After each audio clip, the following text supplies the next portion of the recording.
Pentagon. So Jennifer, what are you hearing about this investigation right now? Well, Bill, we've received a statement from the National Guard saying that an Air National Guardsman is being investigated for the leak. It's not clear right now whether the Guardsman is based at Fort Bragg or up in Cape Cod, because what we do know is that he is a part of the Massachusetts Air National Guard. Cyber sleuths and journalists for the New York Times and Washington Post seem to have honed in on the leaker faster than the FBI. The New York Times has identified the leaker as 21-year-old Jack Teixeira of the 102nd Intelligence Wing of the Massachusetts Air National Guard. Teixeira reportedly worked the overnight shift at a base on Cape Cod and was promoted to airman first class last July. The Washington Post managed to track down and interview a member of the online chat group that Teixeira led for the past few years. Any claims that he is a Russian operative or pro-Russian is categorically false. He is not interested in helping any foreign agencies with their attack on the U.S. or other countries. He was a young, charismatic man who loved nature, God, who loved shooting guns and racing cars. In an exclusive interview, this teenager in California says he was one of 20 or so members who met with the alleged leaker during the pandemic on a server called Thug Shaker Central on Discord. He called himself OG and acted like a father figure to the teens. Reporters for the Washington Post were shown a video of the leaker at a shooting range firing a large rifle, yelling racial and anti-Semitic slurs.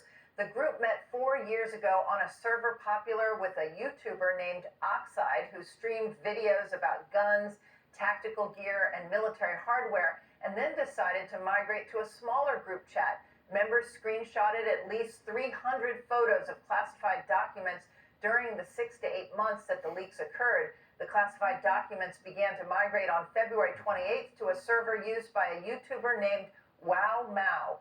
On March 4th, 10 intelligence documents appeared on Minecraft Earth Map. OG stopped sharing images of documents in mid-March.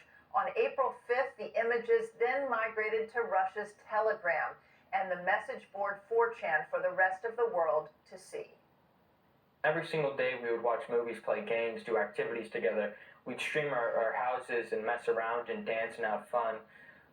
When members would have issues like mental health crises, OG and other members would help them out. He did see himself as the leader of this group, and ultimately he was the leader of this group. And he wanted us all to be sort of super soldiers to some degree, informed, fit, with God, well-armed, stuff like that. The teen described the small group as his online family and said, unlike Edward Snowden or Chelsea Manning, he was not a whistleblower, just a guy showing off for some impressionable kids locked down during COVID. More recently, they met in a room called Bear versus Pig, a reference to the two sides in the war in Ukraine. When news of the leak broke, the man known as OG spoke to the group just a few days ago. So, I mean, we had members crying, we had people just distraught and sad, and it was almost like seeing a family member pass away. He seemed a bit confused as to what to do in his scenario, which was unbefitting of him. He always seemed to have the answer to everything. Confronted at his home by a New York Times reporter, Airman Teixeira's parents said he needed a lawyer and expected the feds to arrive soon. Bill? And Jennifer, sounds like now we wait for a potential arrest. We know you'll keep us posted on that. Thank you. Jennifer Griffin, live at the Pentagon.